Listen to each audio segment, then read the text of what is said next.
Slightly bit of private work here, so it's Gordo Games with some Digimon TCG content, and right now on live stream we're going here with Mario from Mario's Gaming World. I'll link the description below. With his first place winning deck profile for Shine Greymon in the Tri Finity Customs mat. So we're going to go straight into it now. Alright, Mario, thank you, dude. So congrats first and foremost on the win, topping with Shine Greymon. We've seen it all over the place now, but let's see how yours fares as different to everybody else's. I'm intrigued because you dominated. Yeah. There's a couple techs. I don't know if they're super spicy anymore, but I adapted the deck so that it would be optimal against red-yellow if I fought that, and then just good against the mirror and good against everything else. So, yeah, that's awesome. it. Awesome. So, starting off with the 4 Upamon and the Cupamon for the babies here. You need 4 this one because you'll be at 3 security or less a lot more often than you'll be at 5. So this is just strictly better draw and attacking. This came up sometimes, but this is usually always live, and people will try to keep you at 4 security as long as possible, which is funny, and I don't mind that. So that's good. Babies. Alright, for the level 3s, we got the 4 Patamon here. The inheritable, once per turn, you delete something by dropping its DP to 0, gain a memory. Super broken. It saves you, it lets you play turns longer, it's great. 3 Salamon. I was a little bit heavy on the Salamon because I wanted to see it a little more than I'm used to seeing it.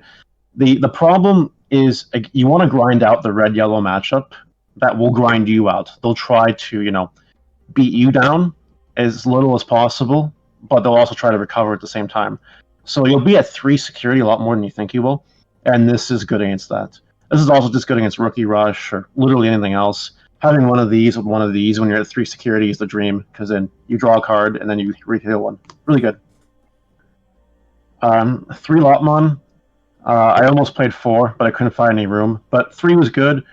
Just triggering yourself to go to 3 memory is really what that's used for, and sometimes getting extra cards is good. And then I played 2 Agumon. Inheritable. If you have 3 or more Yellow Tamers in play, you draw a card when attacking. I drew some free cards with this sometimes. It's just meant as an additional draw engine in your deck. If you're playing the mirror match and they're not playing this, you're drawing a few more cards than they are. And as long as you don't deck out, you're good. Yeah, I'm guessing you preferred it over the Lapramon and things like that, because that can often lead to decking you out a lot quicker. Yeah, this is more controlled. And Lapramon, it's a great card, but this was better. And the fact that this was 3,000 actually came in handy at some point today, because I swung into a security that was 2,000, and I was like, oh, it survives. Really cool. Nice. So yeah, 12 level 3s. That's it for those. For our level 4s, 4 Turimon, because it costs 1 to evolve. 4 blockers, because it's a blocker. We play 2 Repamon. I was playing 4, but I cut 2 in terms of something else. But the 3 to play is really good. It's why we play it. The other 2 champions are 2 Ankylomons. Playing this again to grind out those grindier matchups, because if you end up with one of these in security, or even 2, and they attack it, and they're not expecting an extra body, you kind of just win the game. It is really good. And that's all I gotta say about that. Sometimes you draw them both, and it happens, and it's just another level 4. Not a big deal. But when you resolve it in security, you're in much favorable position. Yeah, no, I'm a fan of the Ankylomon. It does put in work when it comes out. Oh yeah, it's a great card. Love it. Moving on to the 5s, we got Rise Greymons, 4 of them, broken. When Digivolving, play a Yellow Tamer from your hand for free. It doesn't activate, but that's fine. And then security +1 inheritable when attacking if you have 3 or more Yellow Tamers in play, which you often will. Broken card, need 4. 3 Sirenmon. Playing 3 instead of 4 because I wanted to play something else. But I like the 5 to play. Sometimes you draw hands without level 3. And usually in those hands, you can just drop a Sirenmon, and you're fine. You don't mind. It's kind of cool. It's like playing Groundermon and Omnimon. Really good. And the last level 5 is just 1 Andromon. The healing came up. It's good to have. Sometimes I'll open with it. It sucks, but then I'll save it. And then it comes up, and it feels really good. And sometimes that security does make the difference. It did against someone today. That 1 extra security I would have lost if it wasn't for this. So, yeah, that's it for 5s. Really good.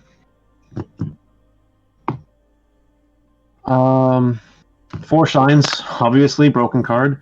Suspend all your tamers when evolving, do 4,000 per tamer. Great card. The plus 1,000 for each tamer you have on your turn cannot be underrated at all. I won't attack with this early game at all if they have big cards like Randalordmon, Omnimon potentially, things like that. I'll usually wait until I have at least 5 tamers on board and then I'll start swinging, because then it's free. Unless it runs into a Gaia Force or something that's out of control, that's fine. But then once you hit the 16,000, it's a sweet spot number and you just literally kill everything. So, really good. And we're just playing 2/. Deck space is really tight. But the one Digivolving minus 8,000 on something comes up. You time this right, it's really devastating. Using this on like a level 5, using this on a Rise Greymon, it feels really good. Yeah, that's it for the 6s. For the tamers, we play 10 tamers. For the TK, make you go to 3. And then when you play it, you look at your security, add a yellow card, and then you recover 1. This card is like turns your security into an extension of your hand, which I don't think some people realize. Some people play as like, oh, it's 3. Or some people play like, oh, cool, I get the peak and take something. That's nice. But you got to manage your security like you manage everything else in the game, and this lets you do that effectively. I'll take a card in my security that isn't effectively useful immediately, but I'll take something that'll be good in like 5 turns. Just in case I don't see another one. I'll grind it out until then, and then it's always a huge payoff. So you kind of got to think about your long game when you play this card. And if you do that, best use. 3, that one, plus 2,000, security Digimon. Only 3. 4 is completely redundant and unnecessary, if you ask me. 3 is just fine. 3 might even be too much. And then 3 Kari. I actually prefer this over this, because I'd rather have memory, and it's easy to get yourself 3 security if you need to, thanks to Lotmon. But yeah, you get an extra memory if you start with 3 or fewer security cards. And having Kari, that extra memory sometimes, lets you, evolve a Shine Greymon for 4, and you still have 0 memory. You can still play that turn. So you kind of need it. I play at 3 because I want to see it. And yeah, 10 Tamers is all you need. 11, when I play 11, I brick. When I play 9, I don't see them often enough. 10 seems to be the sweet spot for me. Yeah, it usually is, and it's usually this often number 4 cost TK at 4, 2 of the security one, then 4 Karis is kind of like the dream, isn't it? Because you always want the memory from the Karis. But I do feel like the 2 cost TKs have their place. If you have them all down, sometimes they can take some of those big things out. I know it hits you shine from security, but the odd occasion, you never know. It does come up, yep. Sometimes the magic number does come up. But often enough, people aren't actually attacking all that often. And I'm killing their stuff before they can attack. So sometimes it's redundant. Sometimes it's literally just a name. And I played against freaking Rookie Rush today, Blue Imperial Dramon, and like jamming, it doesn't matter if they have plus 2,000 or not, They'll hit a tamer, and that's cool. But if it's anything else, it doesn't matter. So I don't know. Yeah, I guess guessing just dropping it for 2 and then keeping on your turn and then shining is not a bad play with it either. Yeah, no, it's good. I like that it costs 2 to play. It's really cheap. You can just play it and then play something else, do something else. It doesn't like choke your turn like this card does, or sometimes that. I don't know. It's good. It has its place for sure. Final 2 cards. Sorry? Here we go. The main piece. The piece that literally shut most of your matchups down. Yeah. Originally, this was here to help with literally the mirror match and red-yellow control. Because they play things like Seraphimon, they play things like Magnadramon, they play things like opposite Shine Greymons. And this, I played it for the mirror, and I played it for the other control matchups. But this actually it came up. It was a lot. Like, I killed an Imperial Dramon with this a couple times today. Killed a Mastamon with it a couple times today. I was really hard on this card originally because it doesn't have a security effect. But if I see it in security and I can afford to take it with TK, I will. If I don't and they hit it, it feels really bad. But it's not even the end of the world. If you can look at this in your security with a TK and you don't need to take it to take something, and you take something else, then at that point you probably don't care if they hit this or not. But if you need to take this, it's not bad. I would not want to see 4 of this at all. But Two works. Two is a good number. And yeah, that's it. So any changes? Well, besides the tamers, is about the only changes you consider. But everything else in the deck pretty solid. Everything is pretty solid. I might change it depending if the meta changes at some point. Every card in this deck was adjusted to kind of deal with the red-yellow matchup that just came out of nowhere, and I wanted to make that as favorable as possible, and I also wanted to make sure I was okay against the mirror match. But I don't know if I would change anything, to be real. Everything did well. There was no card in this deck that really was poopy. The worst card in this deck, honestly, was probably this Tamer. But you got to play it, so that's just kind of how it is. Yeah, It worked. Yeah.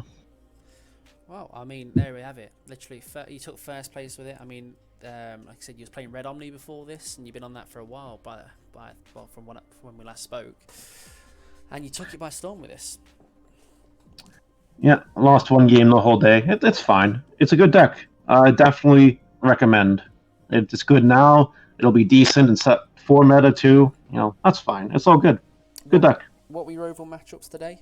You played 2 Mastamons, I guess, and Rookie Rush, Imperial Dramon, blue. How did you fare against the Rookie Rush? Normally that's a problem for Shine, isn't it? It depends. It depends. If you brick or you're too slow to start, you automatically lose the game. But when you're going shine after shine after shine, which I did game 1, literally shined him 3 times. Like turn 3, turn 5, turn 6, something like that. It was ridiculous. And then game 2, he didn't. It was kind of the same thing, but he didn't open as well, so I didn't need to go as aggressive, and I think that made an impact on it. But I didn't have an issue against Rookie Rush today. And also this card, I checked that against Rookie Rush when a VMon attacked it, and that was clutch. That was good. That was also game 1, I think. It's unnecessary. So extra damage. And Keelan MVP then. It's basically the way we're going about this. Yeah. I don't know if I'd play 4 or even 3, but I think you should have it in the deck just to check certain matchups as an extra aggressive threat. It's not a bad card. I don't think I'd cut it anytime soon. No, agreed. No, so it's good. It's good. It's like, well, I mean, congrats, dude. Well played. Literally, from the games I caught, methodical as anything. Played it down to a T. Like you said, the only match you missed out on, which was a deck out, wasn't it? You didn't even lose it technically. It was just a deck out. It was just a deck out. Yeah. It happened. It did. It did. Fine. But thanks for jumping into this tournament, and obviously thanks for doing the deck profile. I will drop you the